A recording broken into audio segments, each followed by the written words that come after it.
This should be pretty easy. Yeah. Yeah. Okay.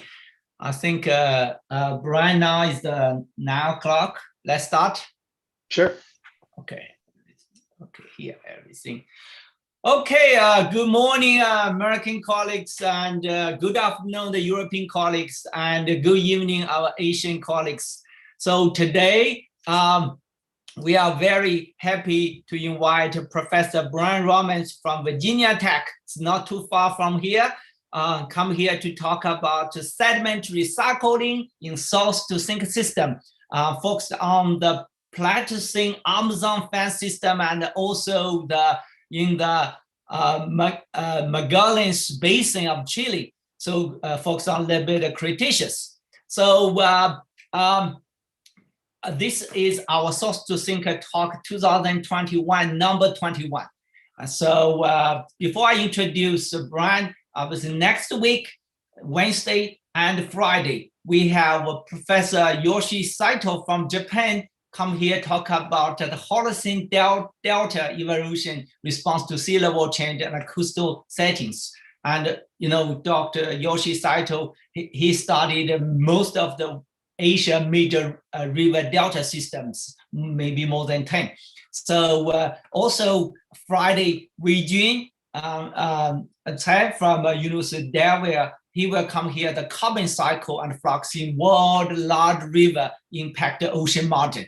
So focus on the inorganic carbon perspective. So please mark your calendar and coming back next Wednesday and Friday. And so next week, Wednesday and Friday, the London will be 2 p.m., Paris will be 3 p.m., back to the normal because they will have a summer saving times this Sunday. Okay, Brian is got his PhD in Stanford University 2008.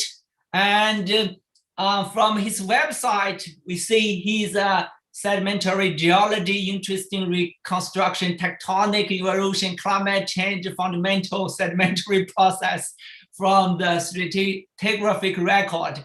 And I think he's a very broad, interesting focus on the long-term to short-term Earth surface response, environmental change also, and large scale, small scale. I think he's it's a great colleague. And so instead of say too much, let's just jump to the Brian talk. So Brian, now you can share your screen and put a presentation mode. Great. Thank you, Paul. Okay, I assume you can see that okay? Very good, very good. Yeah, so thanks so much, Paul, for putting this together. And it's been a great series. And before I get started, I wanted to just briefly kind of mention a few weeks ago, there was a good discussion on Twitter. And I know not everybody's on Twitter, so I think it's worth bringing up about representation in this series, particularly gender. And I thought it was a good, productive conversation. And I think Paul has put a good faith effort in to reaching out to kind of broaden that representation. But I would just say it's kind of contingent upon all of us to do that as well. And so I sent Paul 6 or 7 names. So I just wanted to start with that, and so we keep that conversation going and kind of just keep getting better at that, and as a community keep discussing that. So, thank you, Brian. Since you mentioned this, I would just add one thing. I think that's a very, very good discussion. We try our best to get more diverse, more inclusive. As I always mentioned, the diversity and inclusive is not only gender issue. Of course, gender we need balance. That's no doubt. But we also can consider the race, different country, even different topic, and developed country, developing country. There's so many things we need to try our best. So thank you for this community. Yeah, great. And I'm glad to be here. So Paul asked me to talk in this series about source to sink systems that the series has been talking about, sort of big river systems, other smaller moderate river systems, And I think mostly kind of in the modern, quote, quote, sub-modern and some deep time. But I'm going to do my best here to try to talk about a topic or a process, I suppose, in source to sink systems of sediment recycling. And like a lot of topics in source to sink, this is not a new idea, right? Sediment recycling has been around for a long time, the notion of that. But, this sort of tying together our different timescales and different data types, different approaches, different applications in this area of research, source to sink is a challenge. And I want to bring up sediment recycling as one that is, I think, interesting. And I'll talk about two studies, and I want to give a shout out to two former students of mine, Cody Mason, who's now at University of West Georgia, and Neil Octor, who's in the research team at Shell.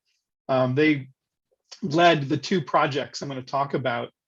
So they deserve a lot of the credit here for this great work. And then there's numerous colleagues that I'm not listing here of great discussions. And so let me get started. And I just want to start with kind of, the main takeaways. And I'm going to talk about two recent projects from our group. First part will be more brief, and it's about looking at the Amazon, the largest source to sink system, or certainly largest catchment, the river to deep sea fan system in the late Pleistocene. And then I'll spend probably 2/3 of the talk on the Mianis Basin in southern Chile area. I've been working with colleagues and students for years now on a Cretaceous deltaic to slope and basin succession that's now cropping out in the mountains there. And again, I want to bring up this idea of sediment recycling and put it in this source to sink context. At the basic kind of definition, the remobilization of sediment that was stored in some place for some amount of time between where that sediment was generated and its sort of final or ultimate deposition. And then some questions to ponder during the talk and hopefully after. What is the nature of recycling at different timescales? Really interested in sort of trying to tie together these disparate, huge range of timescales in source to sink research. How does it differ in different types of source to sink systems? Large systems versus small, high gradient versus kind of lower gradient, different tectonic settings perhaps. And then what tools do we have that already exist in our toolbox, or can we develop to better constrain? And I'll talk about one that, through our work in Chile that we think is a potential useful tool for this problem. Okay, so we'll get started here with the Pleistocene Amazon project. And again, this was led by Cody Mason. He was a postdoc at the time and was funded by Equinor. They were interested in sort of large scale source to sink sediment routing system dynamics and functioning. And so we thank them for that support for this. And what we did here is we used detrital zircons. And I'm sure a lot of you are familiar with the use of detrital zircons. It's now a ubiquitous tool the last couple decades. If you're not, I'm not going to go into a lot of detail here, but I can certainly answer questions after or point you to some resources. But basic gist is you use ages of zircons, their crystallization age, sort of collectively, distributions of ages as a signature of where they came from, their provenance, their source. And this has been used for tectonic problems, but it's being used more and more for source to sink applications. And so what we did here was we compiled the existing onshore river detrital zircon from different theses and publications. And then we collected new data from the offshore fan. So the basic idea here is to compare the onshore signature to the offshore. So our sort of source to sink frame here. And there's obviously a lot of details in the paper I'm not going to get into. I can talk to those interested in the details afterwards. But to set this up, basically, when you look at the onshore samples that kind of range from up in the Andes or near the Andes, all the way down to the lower Amazon River, and you see essentially an enrichment of these older, and these are these kind of, greater than 1.3 billion year old zircons, right? So these zircons stay around forever, right? And they, you can tie them back to certain geologic terrains in many instances. And as we look at the upper Amazon in comparison to downstream, down system, we see this enrichment of these older zircons. And to kind of show that, broken out by sort of different zones here, and now you're looking at the spectra, so to speak, or the age distribution on the x-axis, and then color coded by these different geologic terrains. You can see that, what's represented in those pie charts of this, these older ages becoming more common, more abundant in the samples in the lower Amazon. And so just to look back at that map here, right, you can see in the Craton, right, the Cordillera, the Andes out here to the west, and the Craton, you can see these kind of green, blue, and pink, these older zircons. And so, the kind of idea here is that we see this enrichment of these terrains in the lower Amazon. So the question is, what does the fan signature look like? And so that was kind of the main idea of this project. And so what we did is we leveraged the existing ocean drilling program cores. Leg 155 targeted the Amazon submarine fan to study submarine fan history and processes, and got some beautiful cores. This was in the early 90s, I believe. We sampled 10 samples that span from about 150,000 years ago, from marine isotope stage 6 to essentially into the Holocene, or latest Pleistocene Holocene. And you can see the 10 samples here. Each sample, as you can see, has something like 130, 140 zircon grains dated, collectively over 1,300 grains. And as you could see kind of visually here, the variability among the sample set is minimal. And in the paper, we present some dissimilarity statistics and things like that. They're not exactly the same, but there's no systematic or significant variability. So we can put those all together, in other words, as sort of the representation of the fan signature. And when we do that, which is now here on the bottom row, the all fan samples, we can now kind of compare the entire source to sink system and go from up system to down system. And the paper, which I won't talk about here, presents some mixing model results and some other analyses. And so, in addition to right now, you're just kind of looking at these, but the paper has some other analyses to look at the comparison more quantitatively. And basically, the kind of the main point here is that the submarine fan is not as enriched in these older zircons as the lower Amazon fan. It's more, has a higher abundance of these upper Amazon and central Andes kind of signatures. And in the paper, we do some of this multi-dimensional scaling and some of these other analyses for some of the details of that comparison.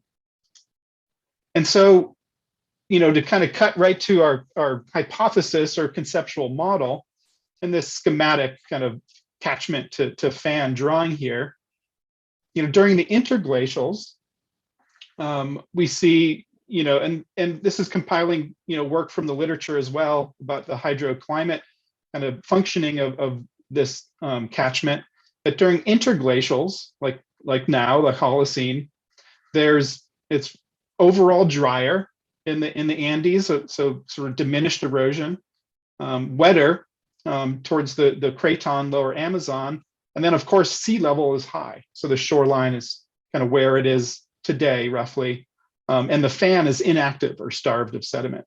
So the lower Amazon has this higher proportion of Craton sediment in the detrital zircon signature. During glacials, which is where the fan samples represent, The shoreline is pushed out during lower sea level. The fan is actively receiving sediment. So there is a sea level stand component here. But in addition, the research suggests that the western part of the catchment, the Andes, is overall wetter, so potentially higher erosion rates, whereas the lower Amazon craton is overall drier. So we have this kind of anti-phased hydroclimate. And so, we hypothesize in this paper, postulate that during glacial periods, this lower sea level stand, combined with enhanced erosion in the Andes, essentially dilutes that craton signature that observed in the lower Amazon during interglacials. That there's a increased flux of Andean and upper Amazon material making it to the fan during glacials, as opposed to during interglacials when the lower Amazon becomes enriched in that, nearby, if you like, signature. However, what we can't determine from detrital zircons alone is to what extent the submarine fan signature is, quote, fresh, kind of new, sediment that was generated versus recycled material. For example, this very long, thousands of kilometer long, very low gradient, lower Amazon system has been, proposed to be very sensitive to sea level stands. Some great work by Mertes and Dunn in the 2000s about that. And so, it's reasonable to think of some reworking or excavation of the lower Amazon during lower sea level and sort of recycling of material. So some great work by Hella Whitman and colleagues on the Amazon system, and this is just one paper, looked at this idea of recycling at millennial timescales, centennial to millennial timescales using cosmogenic radionuclides. And in this paper, really nice paper, they did an analysis showing that something like a third or 40% of formerly buried sediment is mixed with non-buried or fresh sediment. And so in the Amazon system, but again, we can think of this more broadly, kind of source to sink systems generally. And so this is suggesting, at least at this short time scale, shorter millennial sort of time scale, that this process is indeed occurring, and there's some ways to constrain that. And so I want to take that idea as sort of a setup for the rest of the talk, which is about our work in the Mianis Basin in the Cretaceous, so a deep time system, and kind of build on that idea of recycling, but now at some longer time scales. And so just to restate the kind of slide at the beginning, what is the nature of recycling at different time scales? What is the nature of it for different source to sink systems? The system I'm going to talk about next is not implying as an analog in any way to the Amazon. It's certainly very different. But I want you to keep in mind more of this idea or this process of recycling as we kind of look at different timescales and different kinds of systems. Okay, so when we go into deep time, in deep time, I guess I would say here is, kind of older than Quaternary, something in the millions of year kind of time scale. There's a tool of geochronology that's become very useful, extremely valuable in this kind of work. And this is a great figure that Neil Octor put together for the paper that I'm going to talk about here, the study, to set up kind of these ideas. And if we think of a source to sink system here, the hinterland and the depositional basin with maybe a transfer zone of some size or characteristics in between. When we're looking in deep time, we need age, right? If we want to constrain rates and durations of processes, and be able to make some comparison to the modern or the Quaternary, we need time. And so when you have it, volcanic ashes are fantastic because they allow us to date the stratigraphy. And of course, there's other geochronologic and other methods for dating stratigraphic successions. Detrital zircons on the other hand, are zircons that we can date with uranium-lead radiometric dating, yet their idea is they're eroded from some hinterland catchment, and they make their way down the system to the basin. It'd be these green dots here. We date their age, and we can use that for provenance where they came from, but in some cases we can actually use their age to help constrain depositional timing if that transit time is quick, so to speak.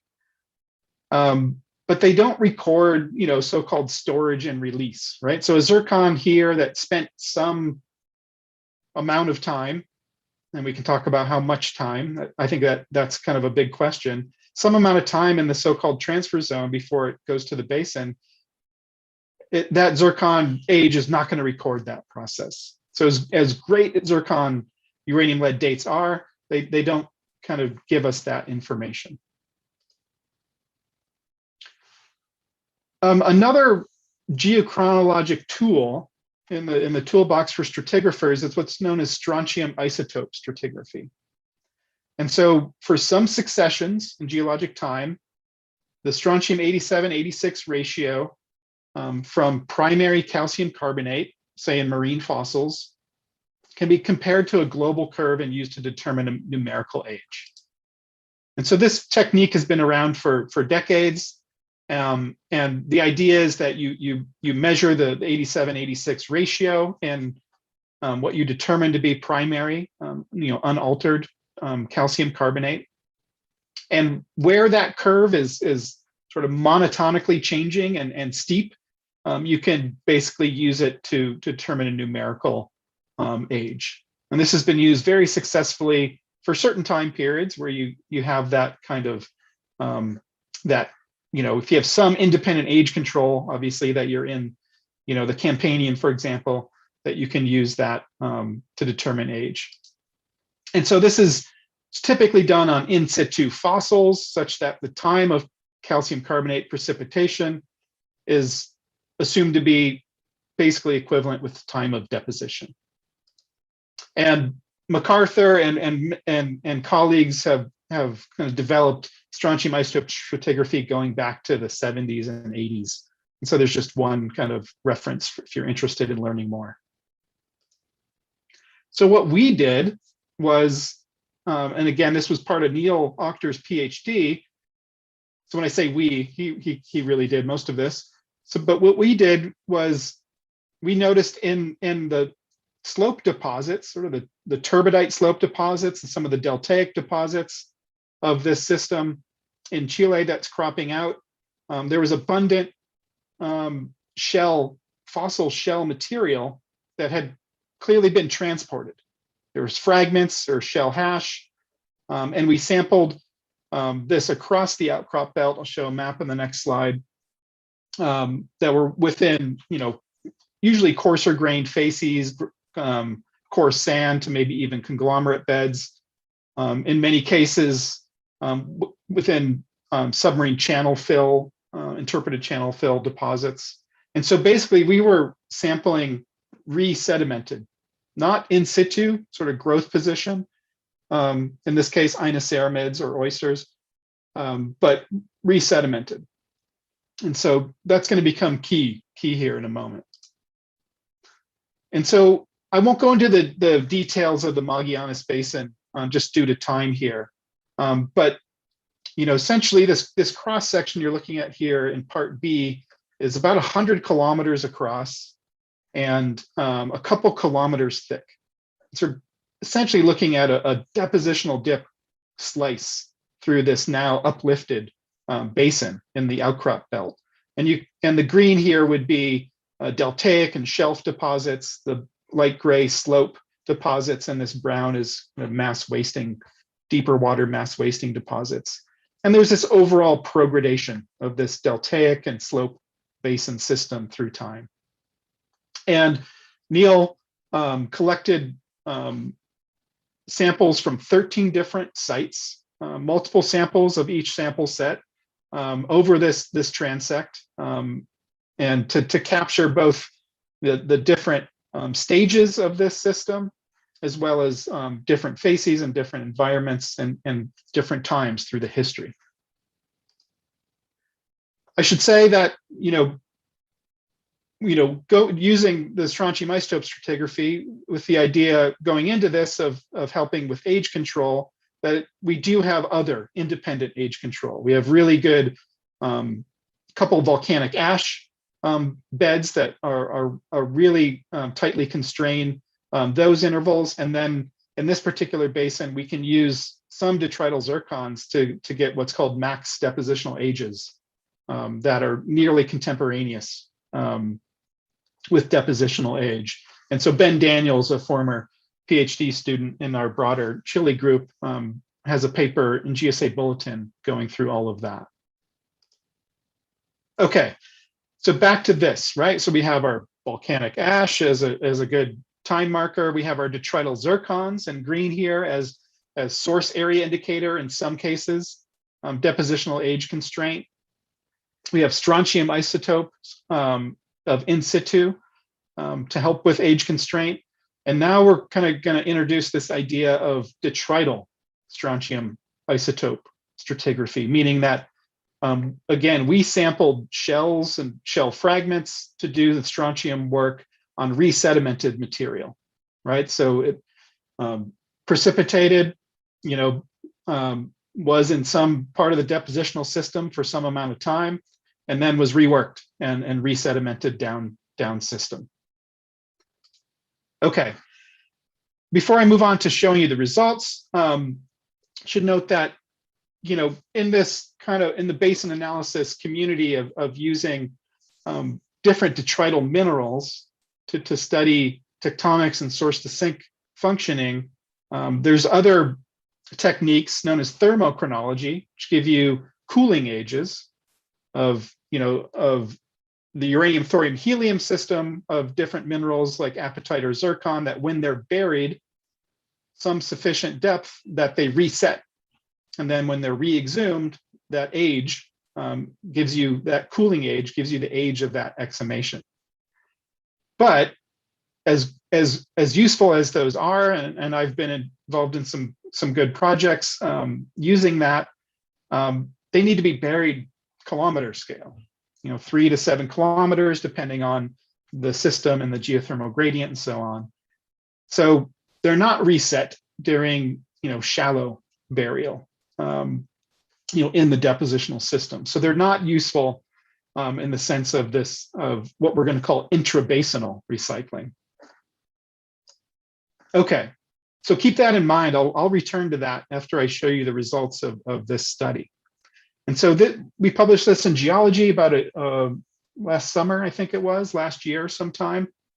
And I'm going to populate this plot here over a series of animations. So it's a little bit complex at first, and so I want to walk through it a bit. On the y-axis, we have age. So from 90 million years ago to 70 million years ago, a good chunk of the late Cretaceous. On the x-axis, we have these 13 different locations. So that's just what the L1, L2. And so these will be these sample sets, these strontium isotope dated samples that are grouped into these sample sets. And if you remember that cross section I showed you, to the north is the generally stratigraphically older, and the system progrades to the south. And so we have generally younger to the south. These gray bars now are this DZ MDA is detrital zircon maximum depositional age. And so this is, there's techniques for calculating what's known as the maximum depositional age based on a population of young zircons, meaning that it could be younger, but the depositional age cannot be older, right? You can't have, younger zircons in your deposit. And so these gray bars represent that constraint from the detrital zircon max depositional age, plus or minus the error. And so as you can see, in general, we see this kind of younging to the south, which is consistent with the kind of regional context. But of course, not everywhere do you always get those nearly contemporaneous zircons. And so a couple areas, show it to be older, but we sort of get this general trend. This brown bar is this volcanic ash. So really well dated, really nice tight uncertainty, 80.5 plus or minus 0.3 MA shown here. And that really nicely constrains the onset of the Tres Passos, this formation that Neil focused on. So the beginning of that slope, progradational slope system starts here and goes through about 70. This blue bar, and I think I saw Anna in the participant list, Anna Bernhardt did some great work on the underlying formation. And she used strontium isotope stratigraphy on in situ fossils, inoceramids, and had a nice kind of horizon or layer in that unit around kind of 87 MA. And so that's for reference, and you'll see why that is here in a second.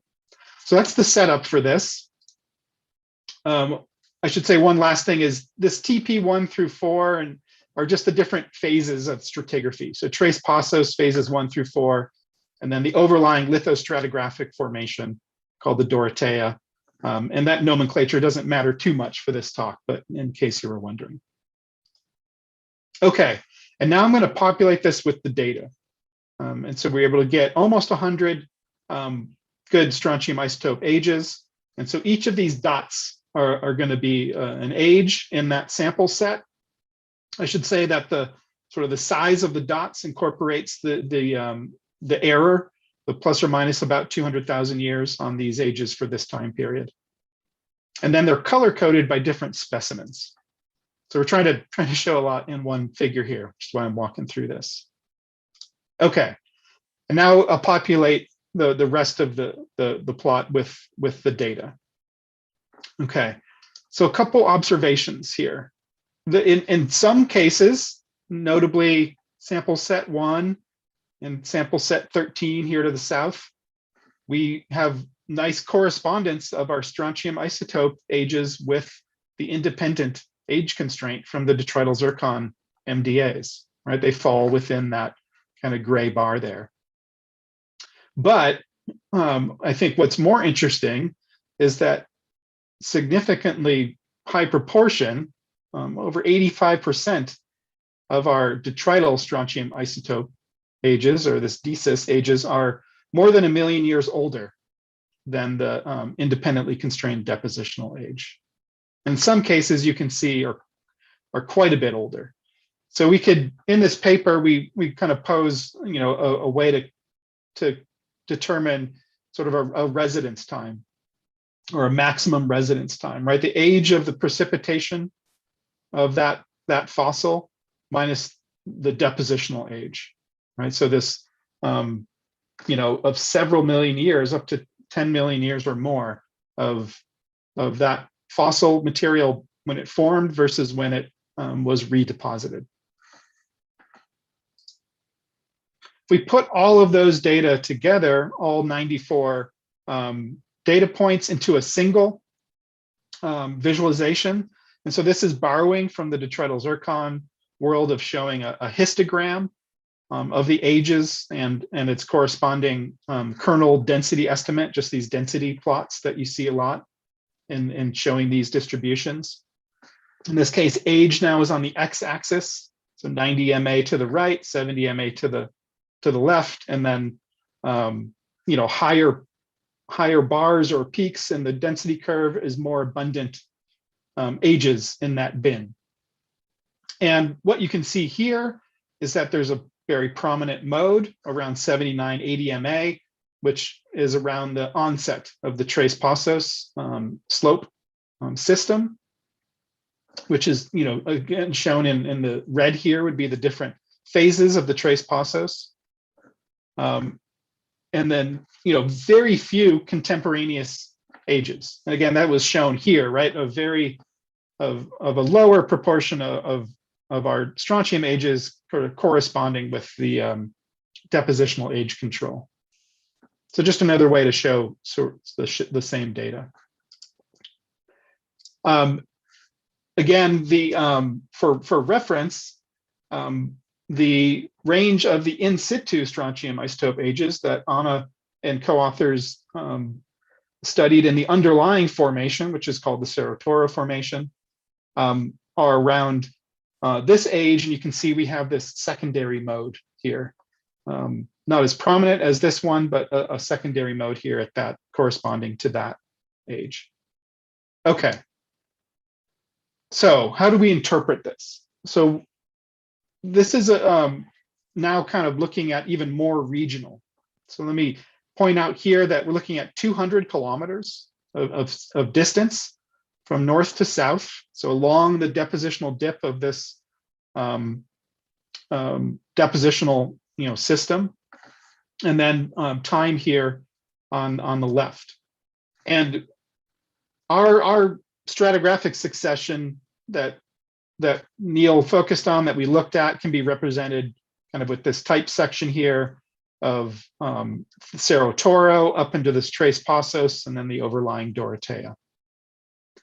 When we go to the north, a couple hundred kilometers, the kind of older stratigraphy is all shallow marine to non-marine, and a lot of the equivalent strata. So I should note that these gray lines are now timelines, right? So that 71, say, MA, it would be along that line.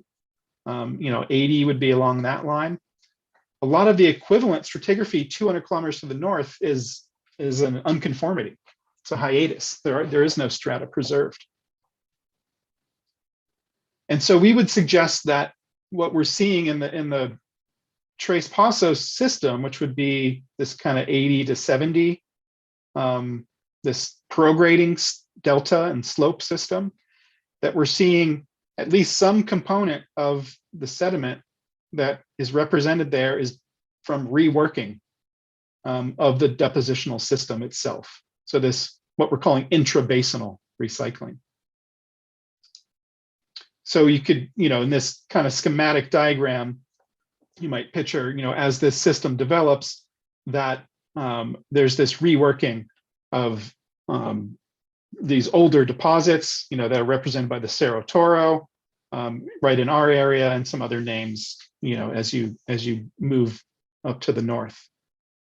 In addition, we also see sort of a change in the specimen type of older in the Tres Passos, of dominantly deeper water, sort of deep water slope, maybe outer shelf by inoceramids, to dominantly shallow water or oysters. So that's represented by sort of the blue versus green as you go up the system. So I'd say the big takeaway is that we're interpreting this intrabasinal recycling to have occurred at this kind of tapping into these million-year-old deposits in the depositional system. And then in addition to that, the suggestion of a sort of intrabasinal source terrain, if you like, of different types of specimens. Okay, so so what? So what are the implications to that? This is one basin, kind of one time period. Is this kind of, how is this useful for us thinking about source to sink systems? And one way to think about that is to pose the question, how might this intrabasinal recycling influence the use of other detrital mineral techniques that are very widely used, especially in deep time, to interpret tectonic or climate signals, or in many cases, source to sink characteristics and other processes. So to think about this a bit more, I want to think about kind of thinking of end members on a continuum of sediment recycling types. Right, again, this is not necessarily new, but hopefully we can kind of bring it into the source to sink conversation in a way that is useful. So on one end, we can think of what I'll just call tectonic recycling. Right, this is the rock cycle that we all know from intro geology. Right, there's deep burial of sediments, lithification, sediments turn to sedimentary rock. There's subsequent uplift exhumation via tectonic processes. So for example, fold thrust belt propagation can uplift and exhume, older sedimentary rocks, and they become now the source, right? So sort of, typically involving at least at the sort of several million to 10, 20 million year timescale, typically involving some kind of tectonic process. Oops. And then we'll have what I'll just call sedimentary recycling, or maybe we could call it sediment routing system recycling. But this would be basically reworking of superficial or very shallowly buried sediment in so-called transient sinks, right? So, maybe it's the action of the river kind of migrating across the floodplain and reworking some older deposits back into the system. And so, but this is distinct from that sort of deep burial exhumation. And of course, a continuum, meaning that you could kind of envision, or maybe you're already even thinking about some kind of hybrid or kind of mixed, where tectonics might influence kind of the sediment routing system recycling behavior, or things like that. And I should say sea level lowering, right? As I kind of just talked about, with the Amazon system, could potentially be kind of within that general suite of style of recycling. So, mixing models are, have been proposed, been continually being developed, getting very sophisticated and very robust and useful in this kind of area. And the basic gist here, and I want to thank Sam Johnstone, USGS, for kind of developing these ideas in this context. You can think of different proportions of what are called parent material, right? And they mix into a sink, whether it's the delta or the submarine fan in this drawing, for the quote child sedimentary deposit, right? And there's different mixing model approaches. The very simple ones, right, sort of take parent 1 and parent 2, which would be green and orange respectively here. And in this synthetic example, they have very different distinct peaks in, say, detrital zircon age, or whatever the detrital mineral analysis is. And then they can be mixed, right? And this is just a 50-50 mix. There's also unmixing techniques and so on and so forth. So, one idea, and this is not very well developed, I should say. We were kind of getting going on this about a year ago. And then, of course, COVID hit, and we kind of all got to get back together as a collaboration soon here, and get back to thinking about this. But Sam Johnstone was playing around with kind of now putting in this recycled component into these mixing models, this sort of big R. So there's some proportion of recycled sediment, the R, which has some composition mixture of previously deposited parent material. So if we think in a real simple illustration, just to kind of to think about this, let's say we have a detrital zircon signature from an older stratigraphic unit 1 that looks something like this, a couple prominent peaks, and then an overlying unit has a wholly different detrital zircon signature, usually is not so different, but just for the sake of argument, maybe there was some big tectonic reorganization or catchment reorganization, and a very different signature with different age peaks. And so if there's recycling, this sort of intrabasinal recycling of some amount, in this case, maybe 50% is coming from recycled, basically it's gonna mute that change, right? Mute or even obscure that change. In many cases, maybe that signal is still kind of visible, and you can determine it. In other cases, maybe it really obscures or mutes what you're looking for. And so a question is, what is this number for different kinds of systems or different kinds of timescales?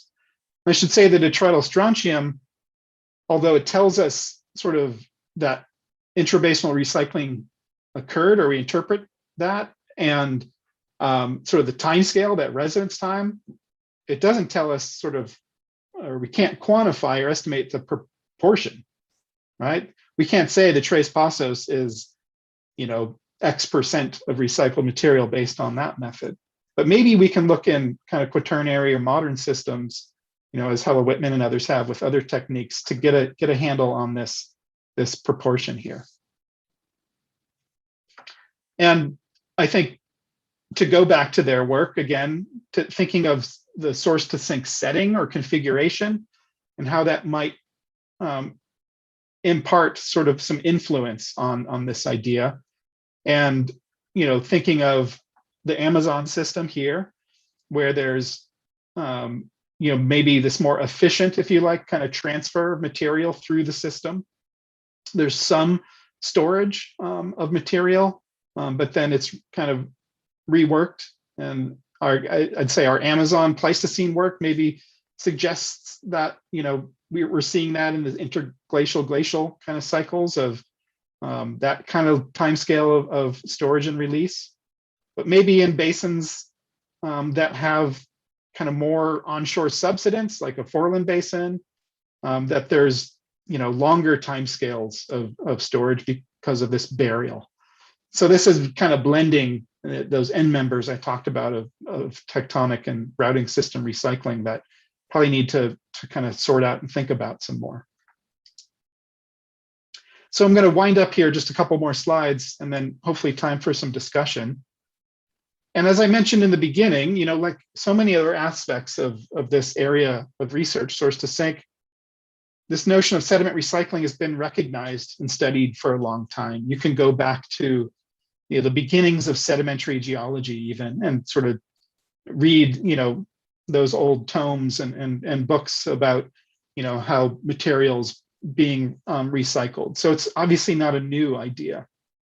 And in modern kind of quaternary systems, people talk about recycling maybe in the context of, say, carbon, organic carbon, and there's techniques to look at that. But I guess what I kind of pose here is that I think there still remains a lack of integration across timescales, and that's because it's really difficult, I think, but I think we're making progress. Maybe different kinds of settings, and of course, whatever questions or applications are kind of guiding that. And so we'd like to kind of have, sediment recycling in kind of in the mix, so to speak, of the different ideas that the community is looking at. And kind of, so what are some ways to constrain it? So we talked about one here, the strontium isotope. It may work in some cases, and it won't work in other basin cases. So it's sort of a tool that is somewhat unique, but hopefully others will try it in some other systems. Another one that I'll pose, and this kind of, I was on a cruise for IODP a few years ago now, the Antarctic margin, and got to thinking about, when they're trying to develop the biostratigraphy, right? They started seeing these reworked, seeing Miocene microfossils and Pliocene deposits, for example. And, that kind of screws up the biostratigraphy, the age model. So it's kind of seen as kind of a challenge. I was wondering if we could flip that around and kind of use the ages and the amount of reworked taxa to study something like recycling. And there are studies, I should say, that kind of have looked at this going back to the 80s. But at least to my knowledge, there's not sort of a big systematic kind of investigation compiling it together and with kind of these current source to sink questions in mind. So that's just one idea I'll pose out there. If somebody wants to do that, that would be awesome. Okay, so I did want to take a second just to plug some work I've been involved in. And this is a new paper that was accepted and should be out any day now, out in Frontiers. And this was led by Steffi Tefelde and Anna Bernhardt, mostly with Laura Gerrit and myself. And this paper is somewhat of a review paper, but also we're kind of proposing a common language, if you like, for different times. And I'm not going to go through this diagram right now, but I can send you this paper. But, sort of some, I wouldn't say confusion, but sometimes, what do we mean by signal transfer time? What is that? So we kind of propose some definitions of that we hope the community can look at, and we can have a broader discussion as a community. And then in relation to that, if you're into this kind of research, there's a special topic, which is basically a special volume that this paper kind of spurred in Frontiers, responding to change, propagation of signals during landscape transients, and really wanting to unify geomorphologists and sedimentologists, source to sink research. So if you're conducting that kind of work and you've got a study that is kind of getting close, you can see the deadlines here. The manuscript's not till September, but we'd like to see kind of abstracts soon. And so if you don't want to kind of type that link in, you can just email me at some point later and I'll send you the information for this. But I just wanted to kind of plug that because we're looking for contributors to this. And those of you going to EGU, there'll be a session kind of talking about this as well. Okay, with that, hopefully there's some time for some questions, and I'm happy to have a discussion. Thank you.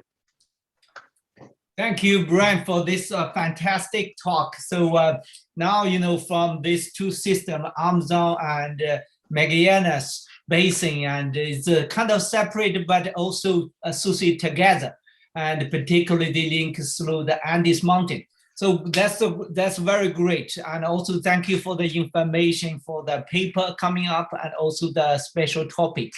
And, you know, I also can broadcast this information through the source to sync email group list. Okay, if you have any question, now you are able to unmute yourself. You can directly ask Brian, and go ahead.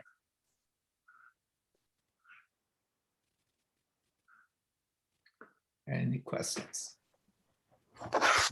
So Anna, you unmute. Yeah. Anna, go ahead. Yeah, oh, thank you, Paul. Brian, I do have a question. That was a very nice talk, by the way. I really enjoyed it.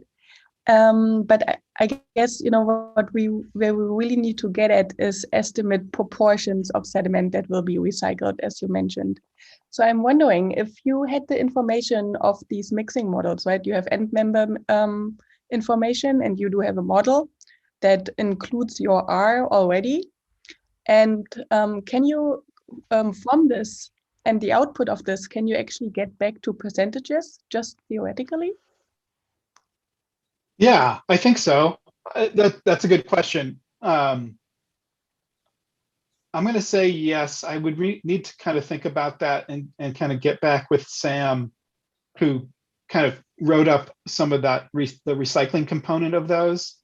But yeah, I think so. I mean, that would be kind of a forward, kind of theoretical, if you like, modeling, where you could maybe use different proportions inspired by kind of natural examples. But yeah, go through the mixing and vary the big R, the proportion of recycled. Maybe keep the composition of what's being recycled static, at least for one kind of set of experiments. And then, yeah, quantify the difference to the original. I think that's what you're kind of asking. Is that right? Yeah, exactly. And because, I mean, obviously compiling all this data on reworked organisms would give great insight, but it's a huge amount of work, I imagine. So I would wondering if this type of forward modeling would really help in getting estimates without, you know, going through, I'm not going to say the pain, but it's going to be a lot of work to to compile. Well, not only that, but, you know, there'd be a lot of sort of nuances and intricacies with kind of the range of biozones and what constrains that. So it would be you would very much want some paleontologists and biostratigraphers, very skilled and interested, kind of involved in something like that. But that, again, that would be just one way. I think, yeah, doing some kind of modeling experiments would be another approach to look at that. And, you know, the cosmogenic work would be at least at those timescales. That's already been done. Like if that Whitman et al. Suggested 30 to 40% at sort of millennial timescales was the big R, essentially. But we can think about kind of using what is out there. And I know people use, you know, radiocarbon, right, to sort of get a sense of what is kind of fresh versus recycled, oxidized organic material. So that might be, I don't know much about how or if that could be used for this particular question, but I think there's some tools out there that maybe exist that we can already kind of apply maybe for this. Yeah, That's good. nevertheless, a very interesting way or field of research, I think. Okay, cool. So Anna, are you using your cell phone or iPad? Oh, I'm actually holding my laptop. Oh, that's the reason so I it thought, probably you know, sounds looks like horrible. there's an earthquake happening in your office. Yeah, I should just put it back down. Okay, just that's very interesting. So I have a quick question. I think because you know Anna here, also Neil here, you know your research group, you know. So Brian, you talk up very good, you know, the combination of tectonic and sea level, because we know in the middle Cretaceous here the very high sea level, maybe up to 200 meters higher. And also tectonic is just, how to say, the South Atlantic just opened a little bit. And so how high the Andes Mountain back that time? Because we know the Andes Mountain keep right uplifting because the subduction from the Pacific, but back that 80 million years ago, this is the first question. And how about the rainfall? And over there, we don't have a monsoon, not like the Himalaya Indian part with the, you know, monsoon kind of dominate. But how about the climate? Compare, you know, you talk tectonic sea level is good, rift basin, but how about the Andes Mountain, the role played in that story? It's a really good question. Good friend and colleague Julie Fosdick, who's at UConn, University of Connecticut, has done a lot of great work in recent years thinking about the Patagonian Andes. In terms of their elevation in the late Cretaceous, I don't have a number for you off the top of my head.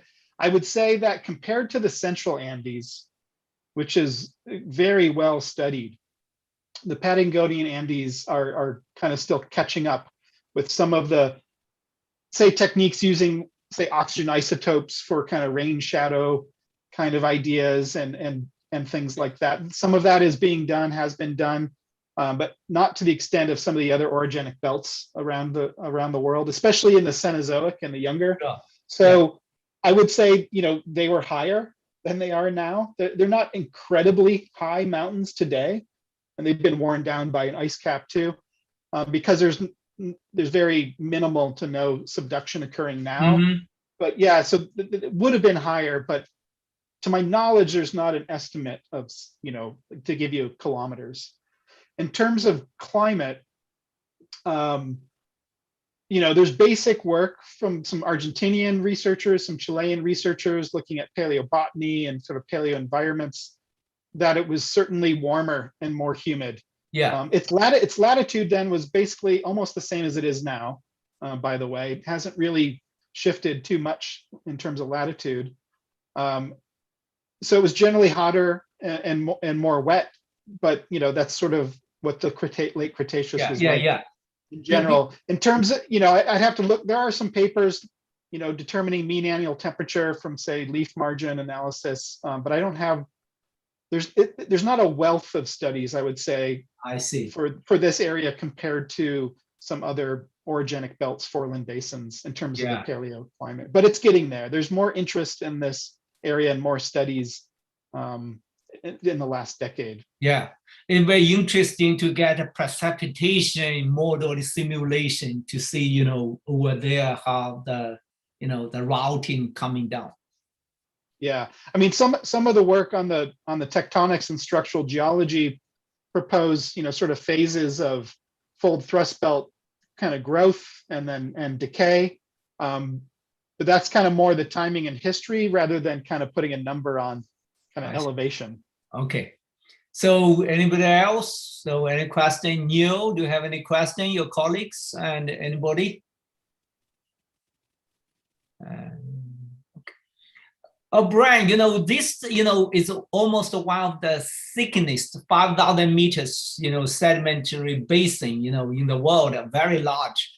And also from a Babcock Basin to foreland, you know, it's kind of closing, stabilized.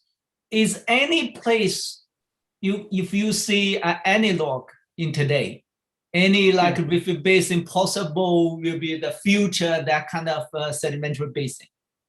Yeah, we were just talking about this the other day, actually, and this, I've thought about this for many years, and I feel like I am still not like close to giving a good answer to this. But I think one of the challenges with that question, Paul, is, as you mentioned a few minutes ago, the very high sea levels of the late Cretaceous sort of it's a distinction that we need to keep in mind, right? That our modern / quaternary world is relatively low sea level. That's and true. These interior continental basins are not flooded, right? Sure. And so it's very difficult to point to a modern retroarc foreland basin as an analog for these foreland basins in the past that had marine conditions. There's plenty, of terrestrial kind of non-marine, like the modern central Andes, right? But it's very different depositional systems and kind of routing system, source to sink flavor than these flooded, basins of the Cretaceous. So I have a hard time, certainly from a tectonic characteristic point of view, finding a good analog. I suppose from a source to sink point of view, we could look at, basins that have sort of active mountain belts in the source area, and then maybe an elongate depot center. I don't know, maybe like the Irrawaddy or something like that. And, there's active tectonics. Brian, that's exactly in my mind, because the Andes the Andaman Sea is a backup basin, is erupting, and the big river dumping the sediment. The could be is a potential candidate, and yeah, that's very good. And the big question that I always have about the Mianis and the Cretaceous is what even was the sort of the general size of the erosional catchment, right? Like we just don't have. We can use detrital zircons and other techniques to kind of look at source area, but it's hard to kind of draw a catchment boundary, and then relate that to kind of modern kind of sizes and look at a database like Milliman and Farnsworth. I've kind of tried to do that many times, and it you kind of start introducing so many factors that it's fun to do, but I have a hard time coming up with a conclusion that is satisfying. Sure. Very good, very good. So anybody else, do you have any questions for Brian?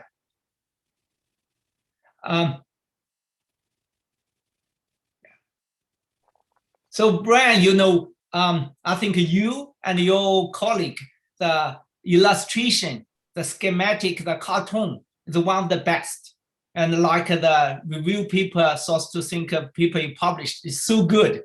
So if maybe you can make a little bit modification your PPT, or maybe if you can share some or part of your work to this community, you can put a more reference. People, of course, people never steal your stuff. Everybody knows what you did, and that will be helpful for this community because we can reference. And we can have a good source to use that kind of cartoon or model you draw. It's very, very nice.